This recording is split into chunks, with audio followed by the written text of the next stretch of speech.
Hello my dear students, कैसे हैं आप लोग। उम्मीद करता हूं कि आप लोग स्वस्थ होंगे, मस्त होंगे, अपनी पढ़ाई में व्यस्त होंगे। दोस्तों, मैं विनय विश्वकर्मा आपका स्वागत करता हूं आपके अपने चैनल विनय से स्टडी में। तो दोस्तों, आज के वीडियो में हम क्लास 12 समाजशास्त्र के सभी महत्वपूर्ण टॉपिक को पढ़ेंगे। तो आज की वीडियो में हम मोस्ट इम्पॉर्टेंट प्रश्नोत्तरों को पढ़ेंगे जो हमारे क्वेश्चन बोर्ड एग्जाम में पूछे जाते हैं। तो उन क्वेश्चनों को आंसर से समझेंगे जो कि हमारे बोर्ड एग्जाम में 3 नंबर के पूछते हैं। तो आज की वीडियो में हम सभी मोस्ट इंपॉर्टेंट क्वेश्चनों को पढ़ेंगे जो कि हमारे बोर्ड एग्जाम में 3 नंबर के क्वेश्चन में पूछे जाते हैं। तो वीडियो में लास्ट तक बने रहिएगा। आज का वीडियो आपके लिए मोस्ट इंपॉर्टेंट है। अगर आप वीडियो पर नए तो वीडियो को लाइक कर दीजिए और चैनल पर नए सब्सक्राइब कर दीजिए और बेल आइकन को प्रेस कर दीजिए, क्योंकि बोर्ड एग्जाम के हर इंपॉर्टेंट टॉपिक का वीडियो आपको कुछ डेली मिलता रहेगा। तो आइए वीडियो को स्टार्ट करते हैं। देखिए, पहला क्वेश्चन हमारा क्या है। पहला क्वेश्चन है कि जाति क्या है। तो ये हमारा क्वेश्चन है कि जाति क्या है। तो देखिए, इसका उत्तर देखिए, जात एक व्यापक शब्द है जो किसी भी चीज के प्रकार या वंश, किस्म यानी कि स्पीसीज को संबोधित करने के लिए इस्तेमाल किया जाता है, उसकी जात को बताने के लिए इस्तेमाल करते हैं। इसमें अचेतन वस्तुओं से लेकर पेड़ पौधों, जीव जंतु और मनुष्य भी शामिल होते हैं। माना जाता है कि अंग्रेजी के शब्द यानी कास्ट की उत्पत्ति पुर्तगाली मूल के शब्द कास्टा से हुई थी। पुर्तगाली कास्टा का अर्थ है विशुद्ध नस्ल। अंग्रेजी शब्द कास्ट का अर्थ एक विस्तृत संस्थागत व्यवस्था से है, जिसे भारतीय भाषाओं में प्राचीन संस्कृति भाषा से प्रारंभ करते हुए दो विभिन्न शब्दों वर्ण और जात के अर्थ में उपयोग किया जाता है। यही होता है जाति। इसी प्रकार से आपको लिखना है तो आपको 3 नंबर मिलेंगे। यह क्वेश्चन हमारा 3 नंबर वाले क्वेश्चन में पूछता है। उसके बाद देखिए दूसरा क्या है। दूसरा क्वेश्चन है कि वर्ड क्या है। वर्ड से आप क्या समझते हैं। तो देखिए, वर्ड का शाब्दिक अर्थ होता है रंग। समाज के ब्राह्मण, क्षत्रिय, वैश्य और शूद्र इन 4 श्रेणियों के विभाजन को वर्ण कहते हैं। क्या? ब्राह्मण, क्षत्रिय, वैश्य, शूद्र, इन्हीं 4 वर्ण विभाजन को क्या कहते हैं। इन्हीं 4 जातियों के विभाजन को वर्ण कहते हैं। हालांकि इस विभाजन में जनसंख्या का एक महत्वपूर्ण भाग शामिल नहीं है, जो कि जात बहिष्कृत विदेशियों, दासों, युद्धों में पराजित लोगों एवं अन्य लोगों से मिलकर बना है। इन्हें कभी कभी पंचम या 5वीं श्रेणी भी कहा जाता है।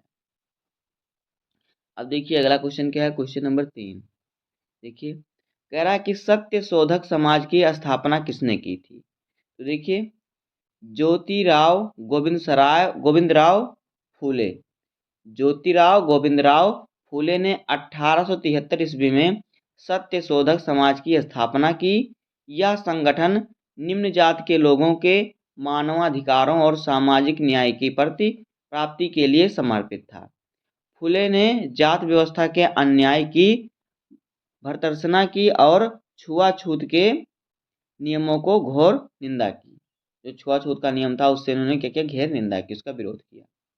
अब आगे देखिए क्वेश्चन नंबर 4। देखिए 4 नंबर क्वेश्चन क्या कह रहा है कि भारत में जनजातियों की किन्हीं 3 विशेषताओं का उल्लेख कीजिए। तो देखिए उत्तर, भारत में जनजातियों की 3 विशेषताएं अप्रलिखित यानी निम्नलिखित हैं। नंबर 1 है सामान्य भूभाग। एक जनजात एक निश्चित भूभाग में ही निवास करती है। उसका दूसरा है सामान्य भाषा। एक जनजाति के लोग अपने विचारों का आदान प्रदान करने के लिए जनजात की अपनी एक सामान्य भाषा का प्रयोग करते हैं। ये बोलने चालने के लिए, जैसे कि देखिए हम लोग उत्तर प्रदेश में रह रहे हैं तो हम लोग हिंदी की भाषा का प्रयोग करते हैं। पंजाब में लोग पंजाबी भाषा का प्रयोग करते हैं। इसी प्रकार से हम जहाँ पर लोग निवास करते हैं वहाँ पर अपनी भाषा में लोगों से बात करते हैं, वही विचारों को बताते हैं, सुनते हैं, वही भाषा है। तो ये 2 प्रकार से, एक सामान्य भूभाग, एक सामान्य भाषा। अब अगला क्वेश्चन देखिए 5 नंबर क्वेश्चन। देखिए, कह रहा है कि 1901 ईस्वी में कराई गई जनगणना को महत्वपूर्ण क्यों माना जाता है। तो उत्तर देखिए, 1901 में हर्बर्ट रीजले के निर्देशन में कराई गई जनगणना विशेष रूप से महत्वपूर्ण थी, क्योंकि इस जनगणना के अंतर्गत जाति के सामाजिक अधिक्रम के बारे में जानकारी एकत्रित करने का प्रयत्न किया गया। अर्थात किस क्षेत्र में किस जाति को अन्य जातियों की तुलना में सामाजिक दृष्टि से कितना ऊंचा या नीचा स्थान प्राप्त है और तदनुसार श्रेणी में प्रत्येक जाति की स्थिति निर्धारित कर दी गई है। अब आगे देखिए क्वेश्चन नंबर 6। देखिए 6 नंबर क्वेश्चन है कि अनुसूचित जनजातियां और अनुसूचित जातियां शब्द अस्तित्व में कैसे आए। उत्तर देखिए, औपनिवेश औपनिवेशिक काल के अंतिम दौर में प्रशासन ने पद दलित जातियों, जिन्हें कि उन दिनों दलित या क्या कहते दलित कहा जाता था, उन्हें क्या दलित कहा जाता था उन दिनों में, दलित के कल्याण में रुचि लो। इन प्रयासों के तहत ही 1935 का भारत सरकार अधिनियम पारित किया गया, जिसने राज्य द्वारा विशेष व्यवहार के निर्धारित जातियों और जनजातियों की सूचियों या अनुसूचियों को वैध मान्यता प्रदान की। इस प्रकार अनुसूचित जनजातियां और अनुसूचित जातियां शब्द अस्तित्व में आए। आगे देखिए, जातीय अधिक्रम में जो जातियां सबसे नीचे थीं, जिनके साथ सबसे अधिक भेदभाव करता जाता था या किया जाता था, और जिनमें सभी तथाकथित अस्पृश्य यानी कि अछूत जातियां शामिल थीं, उन्हें अनुसूचित जातियों की श्रेणी में शामिल किया गया। अब देखिए प्रश्न संख्या 7 क्या है। देखिए कह रहा है कि संस्कृतिकरण से आप क्या समझते हैं। तो देखिए उत्तर, संस्कृतिकरण एक ऐसी प्रक्रिया का नाम है जिसके द्वारा आमतौर पर मध्य या निम्न जातियों के सदस्य किसी उच्च श्रेणी या जातियों की धार्मिक क्रियाओं, घरेलू या सामाजिक परिपाटियों को अपनाकर अपनी सामाजिक परिस्थिति को ऊंचा करने का प्रयास करते हैं। यद्यपि यह प्रघटना बहुत पुरानी है और स्वतंत्रता प्राप्ति यहाँ तक कि औपनिवेशिक काल के भी पहले से अपनाई जाती है ये, लेकिन हाल के समय में इसका बहुत अधिक प्रचार हो गया है। इस प्रक्रिया के अंतर्गत समानुकरण के लिए अक्सर ब्राह्मण या क्षत्रिय जातियों के रीति रिवाजों या परिपाटियों को अपनाया जाता था। आगे देखिए, जैसे कि शाकाहारी बन जाना, यज्ञोपवीत धारण करना, कुछ विशेष प्रकार की प्रार्थनाएं करना और धार्मिक उत्सव मनाना।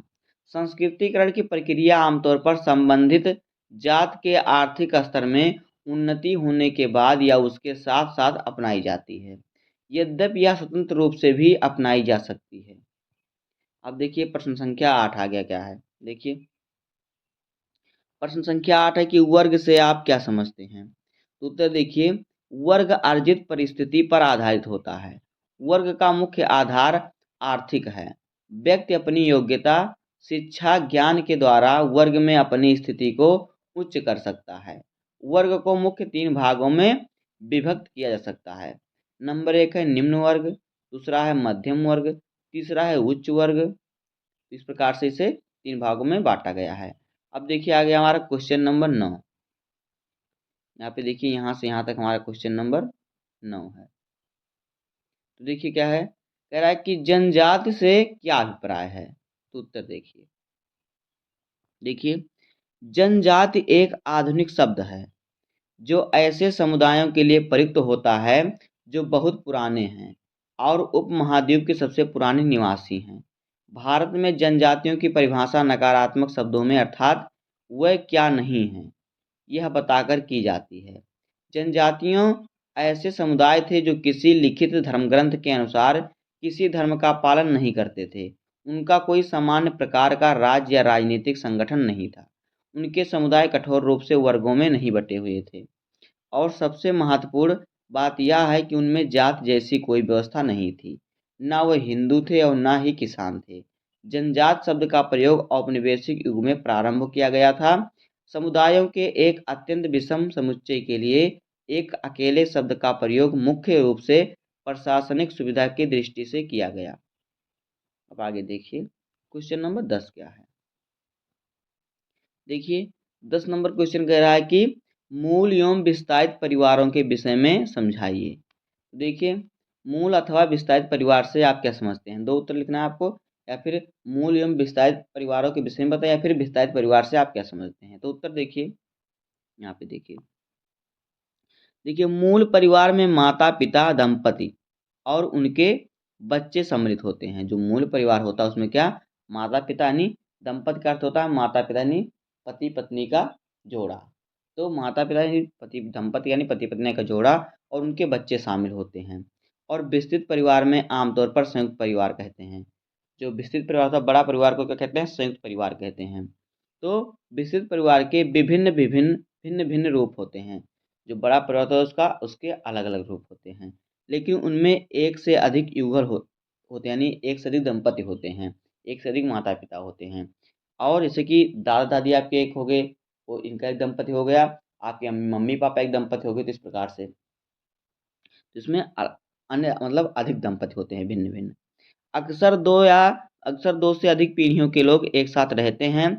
इसमें कई भाई भी हो सकते हैं, जो अपने-अपने परिवारों को लेकर संयुक्त रूप से सदस्य के रूप में रहते हैं। या एक बुजुर्ग दंपतों में या एक बुजुर्ग दंपतों जो कि अपने बेटों, पोतों उनके परिवारों के साथ रहते हों। विस्तृत परिवार प्रायः भारतीय होने का सूचक माना जाता है। हालांकि यह समुदाय के कुछ अनुभागों या कतिपय क्षेत्रों तक ही सीमित था। आगे देखिए। वास्तव में अंग्रेजी का जॉइंट फैमिली शब्द ही जिसे हिंदी में संयुक्त परिवार कहा जाता है, देशज नहीं है। आई.पी. देसाई के अनुसार अंग्रेजी का जॉइंट फैमिली शब्द किसी भी ऐसे भारतीय शब्द का अनुवाद नहीं है। यह बात रुचिकर है कि अधिकांश परिवार भारतीय भाषाओं में संयुक्त परिवार के लिए प्रयुक्त शब्द भाषा के जॉइंट फैमिली शब्द का ही अनुवादित पर्याय है। यानी जो संयुक्त परिवार है ये जॉइंट फैमिली का ही परिवार है। अब आगे देखिए अगला क्वेश्चन क्या है। अगला क्वेश्चन है कि समूह की विशेषताएं लिखिए। तो उत्तर देखिए, समूह की निम्नलिखित विशेषताएं हैं। नंबर 1, समूह निर्माण के लिए 2 या 2 से अधिक व्यक्तियों का होना आवश्यक है। दूसरा, समूह निर्माण करने वाले लोगों के हित एवं रुचियां समान होती हैं। तीसरा, समूह के सदस्यों के बीच सामाजिक संबंध पाए जाते हैं। अब देखिए क्वेश्चन नंबर 4 क्या है, सॉरी चौथा क्या है विशेषता। देखिए, प्रत्येक समूह के कुछ नियम होते हैं जिनके अनुसार सदस्यों के व्यवहारों को नियंत्रित किया जाता है। अब देखिए आ गया प्रश्न संख्या 13, कह रहा है कि मातृवंशीय परिवार से आप क्या समझते हैं। तो देखिए, ऐसे परिवार जिनमें माता परिवार की प्रमुख होती है मातृवंशीय परिवार कहते हैं। अगला क्वेश्चन देखिए क्या है, 14 नंबर क्वेश्चन, कह रहा है कि नातेदारी को परिभाषित कीजिए। तो देखिए, नातेदारी से अभिप्राय ऐसे व्यक्तियों के परस्पर संबंधों की व्यवस्था से है जो प्रजनन एवं वास्तविक वंशावली के आधार पर परस्पर संबंधित हैं।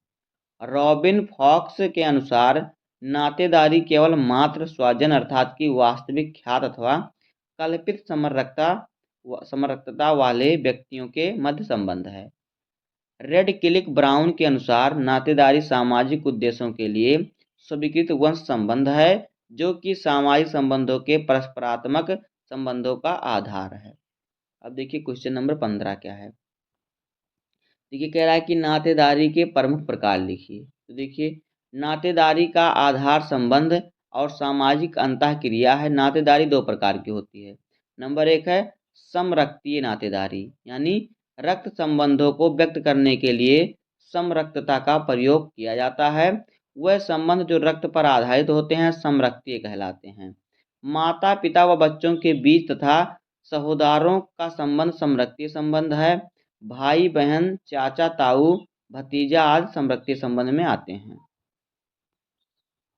दूसरा देखिए क्या है, वैवाहिक नातेदारी। इसमें देखिए क्या होता है, जो विवाह से संबंध होता है। तो विवाह के बंधन पर आधारित संबंधों को वैवाहिक नातेदारी कहते हैं।